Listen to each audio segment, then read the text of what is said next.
આયનીકરણ enthalpy નામનો topic આપણે ભણી રહ્યા હતા. આયોનાઇઝેશન એન્થાલ્પી પણ અંગ્રેજીમાં જેને કહેવાય છે. વ્યાખ્યા એમની કંઈક આ પ્રમાણે હતી કે કોઈપણ વાયુરૂપ તટસ્થ પરમાણુમાંથી બાહ્યતમ કક્ષાના ઇલેક્ટ્રોનને દૂર કરવા આપવી પડતી ઉર્જાને આપણે શું કહીએ છીએ? આયનીકરણ એન્થાલ્પી કહીએ. જે આ વ્યાખ્યા આપણે જોઈ, બરાબર છે. વાયુરૂપ તટસ્થ પરમાણુમાંથી બાહ્યતમ કક્ષાના ઇલેક્ટ્રોનને દૂર કરવા માટે જે શક્તિ આપવી પડે એમને આયનીકરણ એન્થાલ્પી કહેવાય, બરાબર છે. તમે એ જોઈ શકો છો કે ભાઈ એ વાયુરૂપ તત્વ છે એમને અમુક શક્તિ આપવામાં આવે ત્યારે એમાંથી એક ઇલેક્ટ્રોન દૂર થાય છે અને એ પ્લસ બને છે. તો આ જે જરૂરી શક્તિ છે, બરાબર છે, એમને શું કહેવામાં આવે છે? ઇલેક્ટ્રોન દૂર કરવા માટે આપવી પડતી શક્તિને આયનીકરણ એન્થાલ્પી કહેવામાં આવે છે. આપણે એ પણ જોયું હતું કે આયનીકરણ એન્થાલ્પીનું મૂલ્ય એ કિલો કેલરી પ્રતિ મોલ એકમની અંદર માપવામાં આવે છે અથવા તો કિલો જૂલ પ્રતિ મોલ એકમની અંદર માપવામાં આવે છે, બરાબર છે. આ ઉપરાંત આપણે આયનીકરણ એન્થાલ્પીના આ બંને મુદ્દાઓ પણ છે એ અગાઉ સમજ્યા કે આવર્ત કોષ્ટકમાં પ્રત્યેક સમૂહમાં ઉપરથી નીચે તરફ જતા આયનીકરણ એન્થાલ્પીનું મૂલ્ય ઘટે છે. ખ્યાલ આવે છે? એટલે કે પ્રત્યેક સમૂહમાં એટલે આ રીતે તમે ઉપરથી નીચે તરફ જાઓ એમાં આયનીકરણ એન્થાલ્પી શું થાય છે? તો કે ઘટે છે. સાથે સાથે આપણે આ પણ જોયું કે આવર્તમાં ડાબી બાજુથી જમણી બાજુ તરફ જતા આયનીકરણ એન્થાલ્પીનું મૂલ્ય છે એ વધે છે. તો આવર્ત એટલે આ રીતે આડી લાઈનમાં ડાબી બાજુથી એટલે કે લેફ્ટ ટુ રાઈટ તરફ જતા આયનીકરણ એન્થાલ્પી શું થાય છે? તો કે વધે છે. સમૂહમાં શું થાય છે? તો કે સમૂહમાં નીચે તરફ જતા ઘટે છે. ઉપરથી નીચે તરફ જતા સમૂહમાં ઘટે છે, આવર્તમાં વધે છે. આયનીકરણ એન્થાલ્પી એ ઉષ્મા શોષક પ્રક્રિયા છે. કેવી પ્રક્રિયા છે? ઉષ્મા શોષક પ્રક્રિયા છે. આ સ્લાઇડ ઉપર તમે જોઈ શકો છો 1 થી 60 નંબરના તત્વો છે એમને આયનીકરણ એન્થાલ્પીનું વલણ છે એ ચાર્ટની અંદર દોરેલું છે. ચાર્ટની અંદર એક બાજુ પરમાણ્વીય ક્રમાંકને લેવામાં આવ્યો છે એક્સ અક્ષ ઉપર, બરાબર છે, અને વાય અક્ષ ઉપર તમે જોઈ શકો છો આયનીકરણ એન્થાલ્પીના મૂલ્યો લેવામાં આવ્યા છે. અને જુદા જુદા તત્વો માટે આ રીતે ચાર્ટ દોરેલો છે, તમે જોઈ શકો છો. આવા પ્રકારનો રેન્ડમ ચાર્ટ છે એ જોવા મળે છે. આ કોઈ મૂલ્ય આપણે યાદ રાખવાના હોતા નથી 1 થી 60 નંબરના તત્વો માટે, બરાબર છે. પણ આ રીતે આયનીકરણ એન્થાલ્પીનું વલણ છે પ્રથમ 60 તત્વો માટે જોવા મળે છે. એમને લઈને ચાર્ટ છે એ રજૂ કરેલો છે. આ ચાર્ટ ઉપર આપણે વધુ ફોકસ નહીં કરીએ. સૌથી અગત્યનો ચાર્ટ છે આવડો આ, બરાબર છે, તમારી સ્ક્રીન ઉપર તમે જોઈ શકો છો. એમાં પણ એક બાજુ એક્સ અક્ષ ઉપર પરમાણ્વીય ક્રમાંકના મૂલ્યો લખેલા છે, બરાબર છે, અને વાય અક્ષ ઉપર આયનીકરણ એન્થાલ્પીના મૂલ્યો લખેલા છે. અને પરમાણ્વીય ક્રમાંકના વધારા સાથે આમ પરમાણ્વીય ક્રમાંક જેમ જેમ વધતો જાય છે એમ આયનીકરણ એન્થાલ્પીનું મૂલ્ય એ પણ વધતું જાય છે, વધતું થતું જોવા મળે છે. તમે જોઈ શકો છો આ રીતે વધતું જાય છે. વચ્ચે કંઈક અપવાદપણું પણ છે, એ અપવાદપણાની વાત કરવી છે. દાખલા તરીકે અહીંયા લિથિયમ તત્વ છે તો અહીંયા બેરિલિયમ છે. કોણ છે? બેરિલિયમ. અને અહીંયા બોરોન છે. તો તમે જો બેરિલિયમની આયનીકરણ એન્થાલ્પી કરતાં બોરોનની આયનીકરણ એન્થાલ્પી ઓછી છે, બરાબર છે. કાર્બનની આ બંને કરતાં વધારે થશે. અહીંયા અપવાદપણું જોવા મળે છે. આ આયનીકરણ એન્થાલ્પી નાઇટ્રોજન માટે દર્શાવવામાં આવી છે. કોના માટે? નાઇટ્રોજન માટે. અને નાઇટ્રોજન કરતાં ઓક્સિજનની આયનીકરણ એન્થાલ્પી કેવી છે? ઓછી છે. તો જે આ આવર્ત છે lithium, beryllium, boron, carbon, nitrogen, oxygen, fluorine અને નિયોન, બરાબર, એમાં 2 અપવાદ છે. બેરિલિયમ છે એમના કરતાં બોરોનની આયનીકરણ એન્થાલ્પી ઓછી છે અને નાઇટ્રોજન કરતાં ઓક્સિજનની આયનીકરણ એન્થાલ્પી ઓછી છે. તમે જો એ ઉપરની બદલે નીચે દર્શાવવામાં આવે છે. તો આવું શા માટે થાય છે? બરાબર.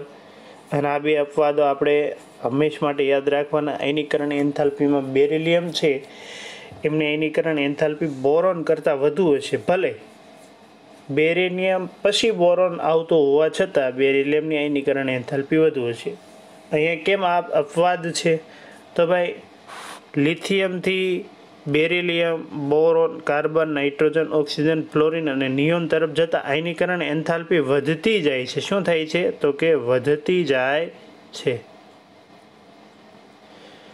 પરંતુ તમે અહીંયા જુઓ ને તો બેરિલિયમથી બોરોન તરફ જાય તો આયનીકરણ એન્થાલ્પી વધવી જોઈએ, બરાબર?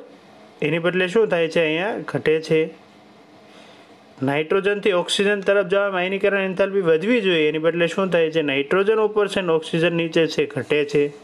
માટે એ બંને શું છે? અપવાદ છે. તો અપવાદ શા માટે છે એ આપણે સમજવું છે. તો અહીંયા તમે તમારી સ્ક્રીન ઉપર જોઈ શકો છો, જે તત્વોની બાહ્યતમ કક્ષકની ઇલેક્ટ્રોન રચનામાં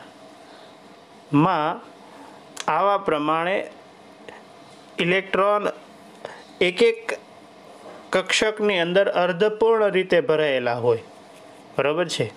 એટલે કે પી કક્ષક છે તો એની પેટા કક્ષકો, બરાબર, ત્રણે પેટા કક્ષકોની અંદર ઇલેક્ટ્રોન એક ભરાયેલા હોય, અથવા તો પી કક્ષકની પેટા કક્ષકો છે એમની અંદર બબ્બે ઇલેક્ટ્રોન ભરાયેલા હોય, એટલે કે કક્ષકો અર્ધપૂર્ણ ભરાયેલી હોય અથવા તો પૂર્ણ ભરાયેલી હોય, ત્યારે એમની સ્થાયીતા વધુ હોય છે. શું વધુ હોય છે? તો કે એમની સ્થાયીતા છે એ વધી જાય છે.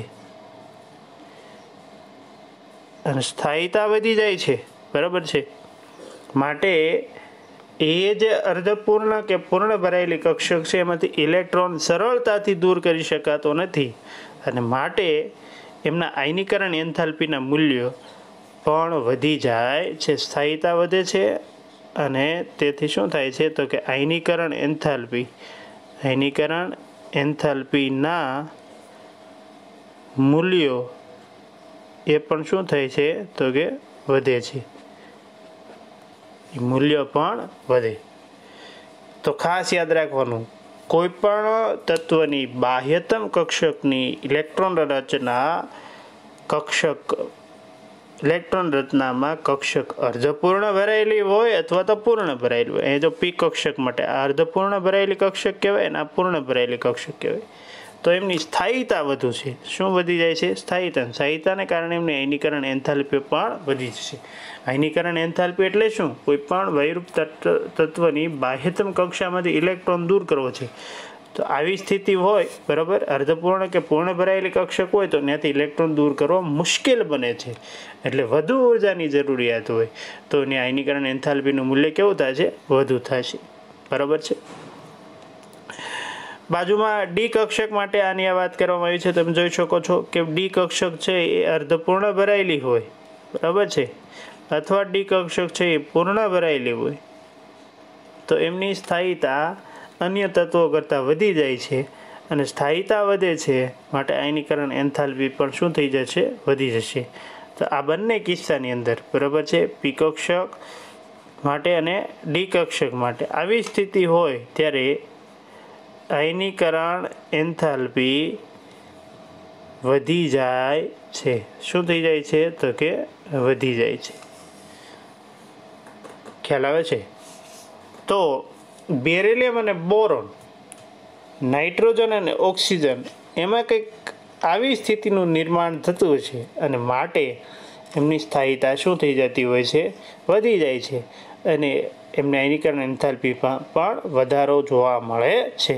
આપણે બેરિલિયમ અને બોરોન તરફ ફરી જઈએ તો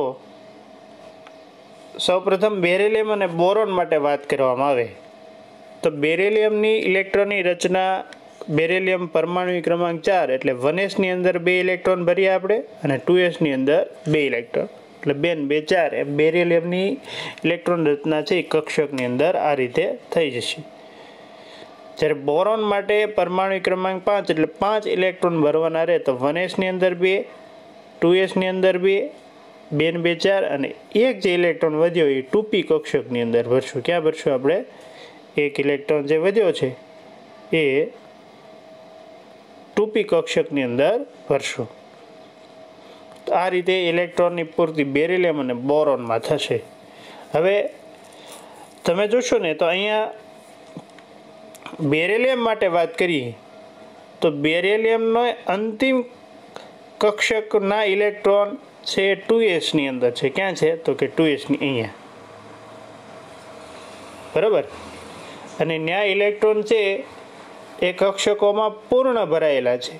પૂર્ણ ભરાયેલી કક્ષકો કહી શકાય, ઇલેક્ટ્રોનથી પૂર્ણ ભરાયેલી કક્ષક. 1s પછીની 2s કક્ષક છે એ કેવી છે? અહીંયા 2s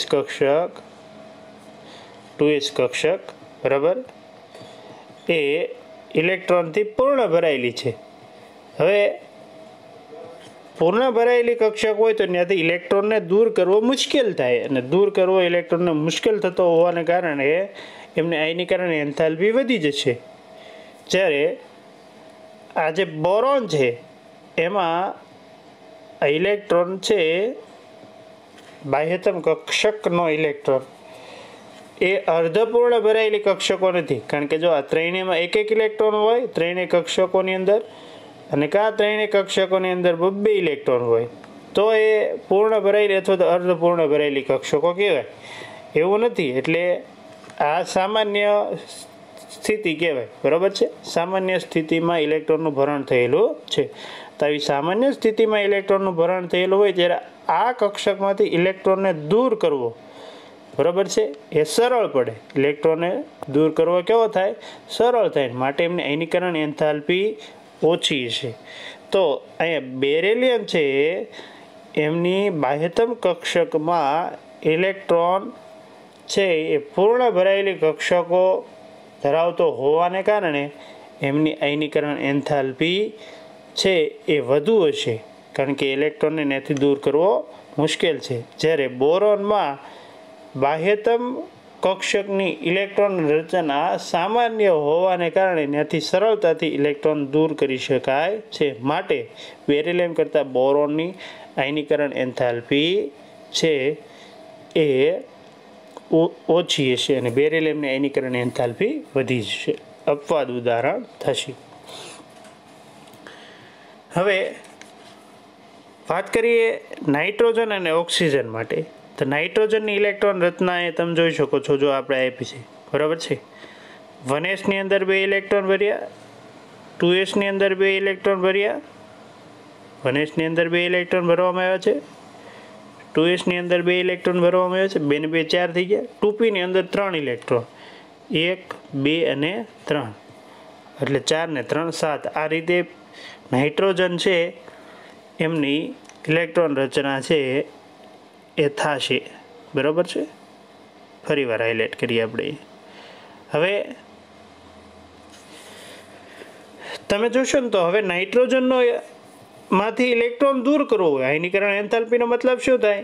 તો કે તત્વની ઇલેક્ટ્રોન રચનામાંથી એક ઇલેક્ટ્રોનને દૂર કરવો છે. તો ઇલેક્ટ્રોનને દૂર કરવાની વાત આવે ત્યારે ઇલેક્ટ્રોન છે એ ક્યાંથી દૂર કરી શકાય? તો કે આ બાહ્યતમ કક્ષક, બરાબર છે, સંયોજકતા કક્ષક છેલ્લી જે છે એ 2p કક્ષકમાંથી ઇલેક્ટ્રોન દૂર થાય. તો 2p કક્ષકમાં તમે જોશો ને તો 2p કક્ષક અર્ધપૂર્ણ ભરાયેલી છે. ત્રણેય પેટા કક્ષકોની અંદર એક એક ઇલેક્ટ્રોન છે. અગાઉ આપણે જોયું ત્રણેય પેટા કક્ષકોની અંદર એક એક અથવા તો 2 ઇલેક્ટ્રોન હોય ત્યારે એનાથી ઇલેક્ટ્રોનને દૂર કરવો મુશ્કેલ છે. માટે એમને આયનીકરણ એન્થાલ્પીનું મૂલ્ય વધુ થશે. તો નાઇટ્રોજનમાં પણ એવું થાય છે. ત્રણેય પેટા કક્ષકોની અંદર એક એક ઇલેક્ટ્રોન ભરાયેલો છે, એટલે અર્ધપૂર્ણ ભરાયેલી 2p કક્ષકની સ્થાયીતા વધુ હશે અને એમના માટે જ એમની આયનીકરણ એન્થાલ્પીનું મૂલ્ય પણ શું થઈ જશે? વધી જશે, બરાબર છે. કોના કરતાં? ઓક્સિજન કરતાં. નકર વલણ પ્રમાણે નાઇટ્રોજન કરતાં ઓક્સિજનની આયનીકરણ એન્થાલ્પી વધુ હોવી જોઈએ, પરંતુ નાઇટ્રોજનની ઇલેક્ટ્રોનની રચનામાં 2p કક્ષક અર્ધપૂર્ણ ભરાયેલી હોવાથી 2p કક્ષકની સ્થાયીતા વધી જાય છે અને સ્થાયીતા વધવાને કારણે એમની આયનીકરણ એન્થાલ્પી ઓક્સિજન કરતાં વધી જશે, બરાબર છે. ઓક્સિજનની બાહ્યતમ કક્ષાની ઇલેક્ટ્રોન રચનાની વાત કરીએ તો એમાં 2p કક્ષકની અંદર કેટલા ઇલેક્ટ્રોન છે? તો કે 4 ઇલેક્ટ્રોન છે. તમે જોઈ શકો છો અહીંયા કેટલા ઇલેક્ટ્રોન છે? 4 ઇલેક્ટ્રોન છે. એમાં નથી કક્ષકો અર્ધપૂર્ણ ભરાયેલી, અર્ધપૂર્ણ ભરાયેલી એટલે 3 જ ઇલેક્ટ્રોન હોવા જોઈએ દરેક કક્ષકની અંદર એક એક. અને નથી કક્ષકો પૂર્ણ ભરાયેલી એટલે કે દરેક કક્ષકની અંદર 2 ઇલેક્ટ્રોન પણ નથી ભરાયેલા એટલે સામાન્ય ઇલેક્ટ્રોન રચના છે. સામાન્ય ઇલેક્ટ્રોન રચના હોય ત્યારે જે આ 2 ઇલેક્ટ્રોન છે એક કક્ષકની અંદર એ 2 ઇલેક્ટ્રોનને અહીંથી 2 ઇલેક્ટ્રોન પૈકી 1 ઇલેક્ટ્રોનને દૂર કરવો કેવો થઈ જશે? સહેલો થઈ જશે. અહીંથી 1 ઇલેક્ટ્રોન છે 1 ઇલેક્ટ્રોન એમને દૂર કરવો સહેલો છે. બરાબર છે? 2 પૈકી 1 ઇલેક્ટ્રોનને. અને માટે એમની આયનીકરણ એન્થાલ્પીનું મૂલ્ય ઓછું થશે. સરળતાથી દૂર થતો હોય તો એને ઉર્જા વધારે જોઈએ નહીં. ઉર્જા વધારે જોઈએ નહીં મતલબ કે એમને આયનીકરણ એન્થાલ્પીનું મૂલ્ય ઓછું હશે. નાઇટ્રોજન અને ઓક્સિજનમાં આવી અપવાદ ઇલેક્ટ્રોન રચનાને કારણે અપવાદપણું જોવા મળે છે. અને બેરિલિયમ બોરોનમાં પણ આવી અપવાદ ઇલેક્ટ્રોન રચનાને કારણે અપવાદપણું જોવા મળે છે. ટેક્સ્ટબુકની અંદર આ વાતનું કારણ આપેલું છે. આપણે અગાઉ આકૃતિ જોઈ ને lithium boron carbon nitrogen, lithium beryllium boron carbon nitrogen oxygen fluorine અને નિયમ. બરાબર? એ આકૃતિ પરથી તમે જાણી શકશો કે બોરોનનો અસરકારક કેન્દ્રીય વીજભાર વધારે છે. બેરિલિયમ કરતાં બોરોનની અંદર કેન્દ્રમાં પ્રોટોન વધારે છે. તેમ છતાં બોરોનની પ્રથમ આયનીકરણ એન્થાલ્પીનું મૂલ્ય બેરિલિયમની પ્રથમ આયનીકરણ એન્થાલ્પીના મૂલ્ય કરતાં થોડું ઓછું છે. એવું કેમ છે એ આપણે સમજવું છે. જ્યારે આપણે એક જ મુખ્ય શક્તિ સ્તરનો વિચાર કરીએ એટલે કે એક જ આવર્તની વાત કરતા હોઈએ તો S ઇલેક્ટ્રોન P ઇલેક્ટ્રોનની સરખામણીમાં કેન્દ્ર તરફ વધુ આકર્ષાય છે. S કક્ષકનો ઇલેક્ટ્રોન છે કેન્દ્ર તરફ વધુ આકર્ષાયેલો હોય. બરાબર છે? P કક્ષકની સરખામણી. બેરિલિયમમાંથી S ઇલેક્ટ્રોનને દૂર કરવાનો છે અને બોરોનમાંથી P ઇલેક્ટ્રોનને દૂર કરવાનો છે. S ઇલેક્ટ્રોન કેન્દ્રથી વધુ આકર્ષાયેલો હોય, P ઇલેક્ટ્રોન કેન્દ્રથી ઓછો આકર્ષાયેલો હોય. S ઇલેક્ટ્રોનને દૂર કરવો મુશ્કેલ છે, P ઇલેક્ટ્રોનને દૂર કરવો S કરતાં સરળ છે. આવું કંઈક કારણ છે એ આપણે જાણવાનું છે. કેન્દ્ર તરફ જો અહીંયા જુઓ, કેન્દ્ર તરફ 2s ઇલેક્ટ્રોન 2p ઇલેક્ટ્રોન કરતાં વધુ આકર્ષાયેલો હોય છે. ભાઈ S કક્ષકમાં રહેલા ઇલેક્ટ્રોનને કેન્દ્રથી વધુ આકર્ષણ લાગતું હોય તો અહીંયા આપણે બેરિલિયમની વાત કરીએ ને તો એમનો S કક્ષક એટલે 2s કક્ષક એનો ઇલેક્ટ્રોન છે એ બોરોનની 2p કક્ષકના ઇલેક્ટ્રોન કરતાં વધુ કેન્દ્ર તરફ આકર્ષાયેલો હશે. આમ બોરોનના 2p ઇલેક્ટ્રોન બેરિલિયમના 2s ઇલેક્ટ્રોનની સરખામણીમાં આંતરિક કક્ષાઓ દ્વારા વધુ શિલ્ડિંગ અનુભવે છે. બરાબર છે? શિલ્ડિંગ અસરની આપણે વિગતવાર વાત કરવી છે. બરાબર છે? પણ અહીંયા શું કહેવા માંગે? શિલ્ડિંગ અસર એટલે શું? તો કે ભાઈ અંદરની કક્ષાઓ જેમની વધારે હોય, બરાબર છે, બાહ્યતમ ઇલેક્ટ્રોન માટે આંતરિક કક્ષાઓ જેમ વધારે હોય એમ શિલ્ડિંગ અસર વધુ જોવા મળે. કારણ કે અંદરની કક્ષાઓ વધુ એમની ઢાલ તરીકેનું કામ વધુ સારી રીતે કરી શકે. બરાબર છે? અંદરની કક્ષાઓની સંખ્યા વધારે હોય એમ ઢાલ તરીકેનું કામ વધુ સારી રીતે થઈ શકે. ઢાલ તરીકેનું કામ વધુ સારી રીતે થાય એમને શું કહેવામાં આવે છે? શિલ્ડિંગ અસર. સારી રીતે ઢાલ તરીકેનું કામ થતું હોય એમની શિલ્ડિંગ અસર વધુ હશે. તો તમે જુઓ બેરિલિયમ છે, બરાબર છે, એમાં 2p કક્ષક જ છે. 1s અને બેરિલિયમ છે એમાં 1s અને 2s કક્ષક જ છે. જ્યારે બોરોનનો જે બાહ્યતમ કક્ષકનો ઇલેક્ટ્રોન છે એમાં 1s 2s ઉપરાંત 2p કક્ષકની અંદર પણ ઇલેક્ટ્રોન છે. તો અહીંયા કક્ષાઓની સંખ્યા વધારે હોવાને કારણે અંદરની કક્ષકો વધુ થશે. બાહ્યતમ કક્ષકની અંદરની કક્ષકો વધુ થશે માટે ત્યાં શિલ્ડિંગ અસર છે એ વધુ જોવા મળશે. બરાબર છે? અને શિલ્ડિંગ અસર જ્યાં વધુ જોવા મળે ને આયનીકરણ એન્થાલ્પીનું મૂલ્ય ઓછું હોય. કારણ કે શિલ્ડિંગ અસર અને આયનીકરણ એન્થાલ્પી એકબીજાના વ્યસ્ત છે. બરાબર છે? શિલ્ડિંગ અસર અને આયનીકરણ એન્થાલ્પી એકબીજાના શું છે? વ્યસ્ત છે. આ બધી વાત આપણે વિગતવાર પણ કરીશું. બરાબર છે? તો અહીંયા કંઈક શિલ્ડિંગ અસરને લઈને આપણને વાત કરવામાં આવી કે ભાઈ 2p ઇલેક્ટ્રોન જે બોરોનના 2p ઇલેક્ટ્રોન બેરિલિયમના 2s ઇલેક્ટ્રોનની સરખામણીમાં આંતરિક કક્ષાઓ દ્વારા વધુ શિલ્ડિંગ અસર અનુભવે છે. તેથી બેરિલિયમના 2s ઇલેક્ટ્રોનની સરખામણીમાં બોરોનના 2p ઇલેક્ટ્રોન વધુ સરળતાથી દૂર થઈ શકે છે. જ્યાં શિલ્ડિંગ અસર વધુ હોય ત્યાંથી સરળતાથી ઇલેક્ટ્રોનને દૂર કરી શકાય છે. બરાબર છે. માટે બેરિલિયમ કરતાં બોરોનના ઇલેક્ટ્રોનમાં શિલ્ડિંગ અસર વધુ જોવા મળે છે અને બોરોનના ઇલેક્ટ્રોનને સરળતાથી દૂર કરી શકાય છે. આમ બેરિલિયમની સરખામણીમાં બોરોનની પ્રથમ આયનીકરણ એન્થાલ્પીનું મૂલ્ય ઓછું છે. જ્યાંથી ઇલેક્ટ્રોનને સરળતાથી દૂર કરી શકાય ને ઉર્જા ઓછી આપવી પડે એટલે કે એમને આયનીકરણ એન્થાલ્પીનું મૂલ્ય ઓછું થશે. બીજી અનિયમિતતા આપણને ઓક્સિજન તથા નાઇટ્રોજનની પ્રથમ આયનીકરણ એન્થાલ્પીના મૂલ્યોમાં જોવા મળે છે. ઓક્સિજનની પ્રથમ આયનીકરણ એન્થાલ્પીનું મૂલ્ય નાઇટ્રોજનની પ્રથમ આયનીકરણ એન્થાલ્પીના મૂલ્ય કરતાં ઓછું છે. સાહેબ, નાઇટ્રોજન કરતાં ઓક્સિજનનું વધુ હોવું જોઈએ પરંતુ એનાથી ઉલટું છે ને અપવાદ પણ જોવા મળે છે. નાઇટ્રોજનનું આયનીકરણ એન્થાલ્પીનું મૂલ્ય વધારે છે અને ઓક્સિજનનું ઓછું છે. તો આવું કેમ થાય છે? તો વાત કરીએ તો આમ થવાનું કારણ એ છે કે નાઇટ્રોજનના ત્રણેય બાહ્યતમ કક્ષાના ઇલેક્ટ્રોન છે.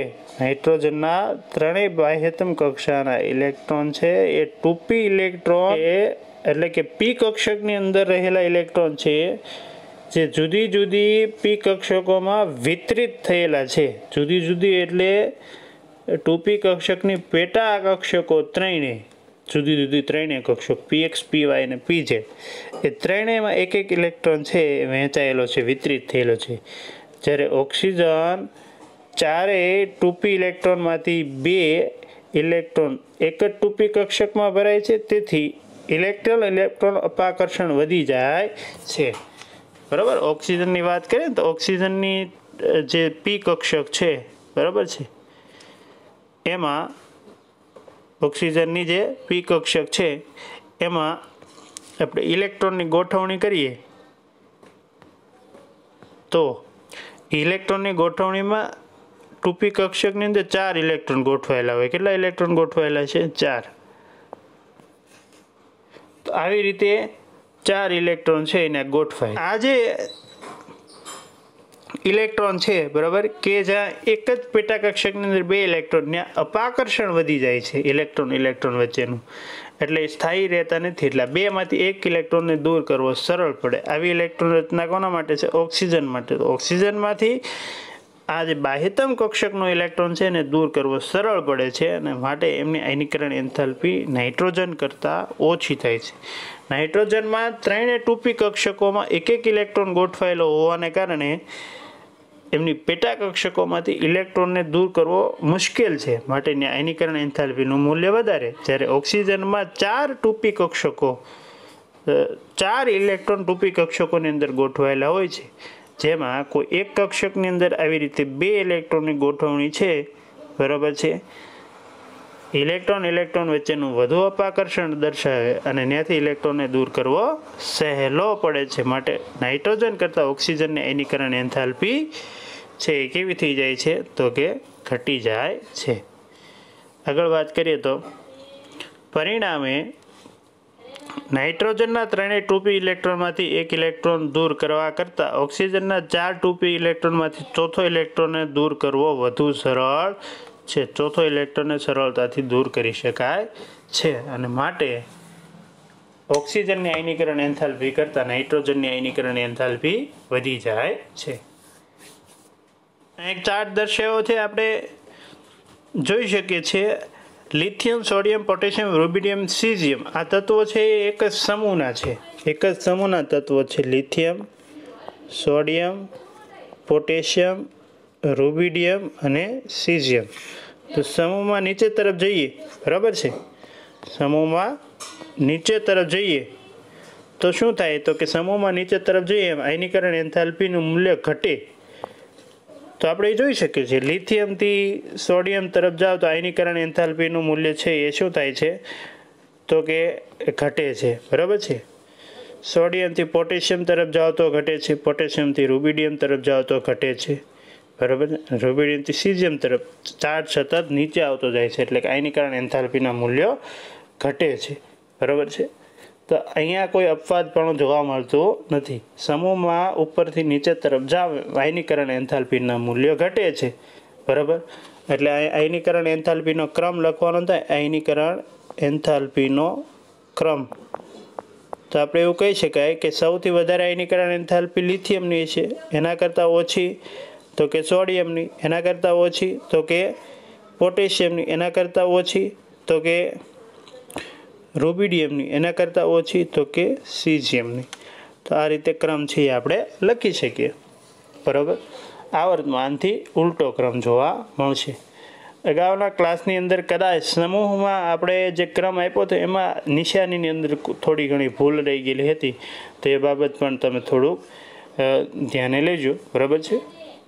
નીટના વિદ્યાર્થીઓને ધ્યાનમાં લઈ અને આયનીકરણ એન્થાલ્પીને અસર કરતા કેટલાક પરિબળો છે એમની અહીંયા વાત કરવામાં આવી છે। તો પહેલું એમાં છે આયનીકરણ એન્થાલ્પી છે એ પરમાણુના કદથી વ્યસ્ત સંબંધ દર્શાવે છે। પરમાણુનું કદ વધારે હોય તો આયનીકરણ એન્થાલ્પીનું મૂલ્ય ઓછું હોય, પરમાણુનું કદ ઓછું તો આયનીકરણ એન્થાલ્પીનું મૂલ્ય વધારે, બરાબર છે। બીજો સંબંધ છે આયનીકરણ એન્થાલ્પી અને અસરકારક કેન્દ્રીય વીજભાર એ સપ્રમાણમાં હોય। અસરકારક કેન્દ્રીય વીજભાર વધારે તો આયનીકરણ એન્થાલ્પીનું મૂલ્ય વધારે। અસરકારક એટલે કેન્દ્રનો એવો ધન વીજભાર કે જે બાહ્યતમ કક્ષામાં રહેલા ઇલેક્ટ્રોન ઉપર અસર છોડે, બરાબર છે, એમને અસરકારક કેન્દ્રીય વીજભાર કહેવાય। તો અસરકારક કેન્દ્રીય વીજભાર વધુ તો આયનીકરણ એન્થાલ્પી વધુ, પરમાણુનું કદ વધુ તો આયનીકરણ એન્થાલ્પી ઓછી, ને પરમાણુનું કદ ઓછું તો આયનીકરણ એન્થાલ્પી વધુ, એટલે કે વ્યસ્ત સંબંધ છે। આ ઉપરાંત આયનીકરણ એન્થાલ્પી અને સ્ક્રીનિંગ અસર એકબીજાને વ્યસ્ત સંબંધ દર્શાવે છે, બરાબર છે। સ્ક્રીનિંગ અસર, શિલ્ડિંગ અસર બંને સરખા શબ્દો છે। એ વધુ તો આયનીકરણ એન્થાલ્પીનું મૂલ્ય ઓછું અને શિલ્ડિંગ અસર ઓછી તો આયનીકરણ એન્થાલ્પીનું મૂલ્ય વધુ। ત્યાર પછી જો કોઈ એક જ ભ્રમણ કક્ષામાં રહેલી એસપીડીએફ કક્ષકોના ઇલેક્ટ્રોન માટે આયનીકરણ એન્થાલ્પીનો ક્રમ લખવાનો થાય એસપીડીએફ કક્ષકો માટે, સૌથી વધારે આયનીકરણ એન્થાલ્પી કોની હોય છે તો કે એસ કક્ષકની, કેન્દ્રની સૌથી નજીક હોય છે। એના કરતાં ઓછી પી કક્ષક, એના કરતાં ઓછી ડી કક્ષક અને એના કરતાં ઓછી એફ કક્ષકની આયનીકરણ એન્થાલ્પી હોય છે। સૌથી વધારે કક્ષકોની આયનીકરણ એન્થાલ્પીની વાત કરીએ તો એસ કક્ષકની વધારે અને એફ કક્ષકની સૌથી ઓછી, બરાબર છે। ઉપરાંત પૂર્ણ ભરાયેલી કક્ષકો એટલે કે એસ કક્ષકની અંદર 2 ઇલેક્ટ્રોન ભરાયેલા હોય, પી કક્ષકની અંદર 6 ભરાયેલા હોય, ડી કક્ષકની અંદર 10 ઇલેક્ટ્રોન ભરાયેલા હોય, એફ કક્ષકની અંદર 14 ઇલેક્ટ્રોન ભરાયેલા હોય, અથવા તો અર્ધપૂર્ણ ભરાયેલી કક્ષકો એટલે કે પી કક્ષકની અંદર 3 ભરાયેલા હોય, ડી કક્ષકની અંદર 5 ઇલેક્ટ્રોન ભરાયેલા હોય, એફ કક્ષકની અંદર 7 ઇલેક્ટ્રોન ભરાયેલા હોય તો એમની સ્થિરતા બીજી કક્ષકો કરતાં વધી જાય છે। આ જો આપણે સમજવાનો પ્રયત્ન કર્યો અને સ્થિરતા વધી જતી હોવાથી તેમાં વધુ આયનીકરણ ઉર્જાની જરૂર પડે છે। તો આવી સ્થિતિનું નિર્માણ થાય પૂર્ણ ભરાયેલી અથવા તો અર્ધપૂર્ણ ભરાયેલી કક્ષકો જ્યારે બાહ્યતમ કક્ષકમાં હોય ત્યારે એમની આયનીકરણ એન્થાલ્પીનું મૂલ્ય અન્ય તત્વોની આયનીકરણ એન્થાલ્પી કરતાં વધી જાય છે। ત્યાંથી આગળ વાત કરીએ તો આયનીકરણ એન્થાલ્પી ધાત્વિક ગુણના વ્યસ્ત પ્રમાણમાં હોય છે। ધાત્વિક ગુણ વધારે તો આયનીકરણ એન્થાલ્પી ઓછી। જેમ ધાત્વિક ગુણ વધે તેમ આસાનીથી ઇલેક્ટ્રોન દૂર થાય છે, તેથી આયનીકરણ એન્થાલ્પી જરૂર ઓછી છે। સાતમો અસર કરતું પરિબળની વાત કરીએ તો આયનીકરણ એન્થાલ્પી અને પ્રકાશ ક્રિયાશીલતા એકબીજાને વ્યસ્ત સંબંધ દર્શાવે છે। પ્રકાશ ક્રિયાશીલતા વધુ હોય એવા તત્વોની આયનીકરણ એન્થાલ્પી ઓછી થશે। તો આ થઈ આયનીકરણ એન્થાલ્પીને અસર કરતા પરિબળોની વાત। નીટ માટેનો ખાસ ટોપિક છે, નીટ JEE માટેનો। આ ઉપરાંત અસર કરતા પરિબળોમાં આયનીકરણ એન્થાલ્પી છે એ રિડક્શન કરતા તરીકેના ગુણધર્મથી વ્યસ્ત સંબંધ દર્શાવે છે, બરાબર છે। એટલે કે સમૂહમાં ઉપરથી નીચે તરફ જતા પરમાણુ કદ વધવાના કારણે કેન્દ્રથી બાહ્યતમ કક્ષાનું અંતર વધે છે, બરાબર છે ને। પરમાણુ કદ વધે, કેન્દ્રથી બાહ્યતમ કક્ષાનું અંતર પણ વધે અને તેથી આસાનીથી ઇલેક્ટ્રોન મુક્ત થઈ શકે છે, જેથી તત્વ આયનો રિડક્શન કરતા તરીકેનો ગુણ વધે છે અને આયનીકરણ એન્થાલ્પી ઘટે છે. રિડક્શન કરતા, બરાબર, એટલે કે ઇલેક્ટ્રોન મુક્ત કરવો. રિડક્શન કરતા એટલે ઓક્સિડેશન પ્રક્રિયા થઈને ઓક્સિડેશન પ્રક્રિયામાં ઇલેક્ટ્રોન મુક્ત થાય, બરાબર છે. તો એ રિડક્શન કરતાનો ગુણધર્મ છે એ વધે, એમની સાથે આયનીકરણ એન્થાલ્પી શું થાય છે? ઘટે છે. આયનીકરણ એન્થાલ્પી છે એ બેઝિક સ્વભાવના વ્યસ્ત પ્રમાણમાં હોય. એટલે કોઈ તત્વ સંયોજન છે એ બેઝિક વધારે હોય તો એમને આયનીકરણ એન્થાલ્પી ઓછી થશે. તમે જોઈ શકો છો કે ભાઈ અહીંયા ઓક્સાઇડ સંયોજનો આપ્યા છે, બરાબર, હાઇડ્રોક્સાઇડ સંયોજનો પણ આપ્યા છે. તો એમની વાત કરીએ તો સમૂહ નંબર 1ના ઓક્સાઇડ, લિથિયમનો ઓક્સાઇડ, સોડિયમનો ઓક્સાઇડ, પોટેશિયમનો ઓક્સાઇડ, રૂબિડિયમનો ઓક્સાઇડ અને સીઝિયમનો ઓક્સાઇડ, બરાબર છે. એમની બેઝિકતાનો જે ક્રમ છે એમનાથી ઉલટો ક્રમ કોનો જોવા મળે છે? આયનીકરણ એન્થાલ્પીનો ઉલટો ક્રમ જોવા મળે છે. આ ક્રમ છે આયનીકરણ એન્થાલ્પીનો ક્રમ છે. આનાથી ઉલટો ક્રમ કોનો છે? તો કે બેઝિકતાનો. સૌથી વધારે બેઝિક તત્વ કયું હશે? તો કે લિથિયમ ઓક્સાઇડ. એમની આયનીકરણ એન્થાલ્પી સૌથી ઓછી. આ બેઝિક વધારે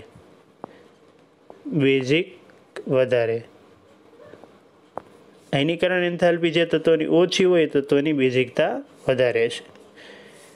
તો આ બેઝિકતા વધારે હોય એમને આયનીકરણ એન્થાલ્પી ઓછી થશે. હાઇડ્રોક્સાઇડ સંયોજનો માટે વાત કરવામાં આવે તો સોડિયમનો હાઇડ્રોક્સાઇડ હોય કે મેગ્નેશિયમનો હાઇડ્રોક્સાઇડ હોય, બરાબર, બેઝિકતા વધારે હોય એમની આયનીકરણ એન્થાલ્પી ઓછી થશે. એટલે મેગ્નેશિયમ હાઇડ્રોક્સાઇડ છે એમની બેઝિકતા વધારે છે એટલે એમની આયનીકરણ એન્થાલ્પી ઓછી થશે. તો આ ક્રમ છે એ આપણે જોઈ શકીએ છીએ. સોડિયમ ઓક્સાઇડ, પેરોક્સાઇડ અને મેગ્નેશિયમ ઓક્સાઇડ, બરાબર છે, એમની આયનીકરણ એન્થાલ્પીનો ક્રમ પણ અહીંયા આપેલો છે. ટૂંકમાં યાદ રાખશો આપણે કે ભાઈ બેઝિક સ્વભાવ છે આયનીકરણ એન્થાલ્પીથી વ્યસ્ત પ્રમાણ ધરાવે છે. આયનીય સ્વભાવ એ પણ આયનીકરણ એન્થાલ્પીથી વ્યસ્ત સંબંધ દર્શાવે છે. એટલે કોઈ તત્વ છે વધુ આયનીય સ્વભાવ દર્શાવતું હોય તો એમને આયનીકરણ એન્થાલ્પી ઓછી થશે. અહીં જો આવર્તમાં ડાબી બાજુથી જમણી બાજુ તરફ જતા તત્વોનો આયનીય સ્વભાવ ઘટે છે. લેફ્ટ ટુ રાઇટ, પહેલા સમૂહથી 18મા સમૂહ તરફ જાવ આયનીય સ્વભાવ ઘટે છે અને આયનીકરણ એન્થાલ્પી શું થાય છે? વધે છે. એટલે આયનીય સ્વભાવથી વ્યસ્ત હોય છે આયનીકરણ એન્થાલ્પીનું વલણ. તો આ બરાબર છે. અસર કરતા પરિબળોની વાત આપણે અહીંયા જોઈ.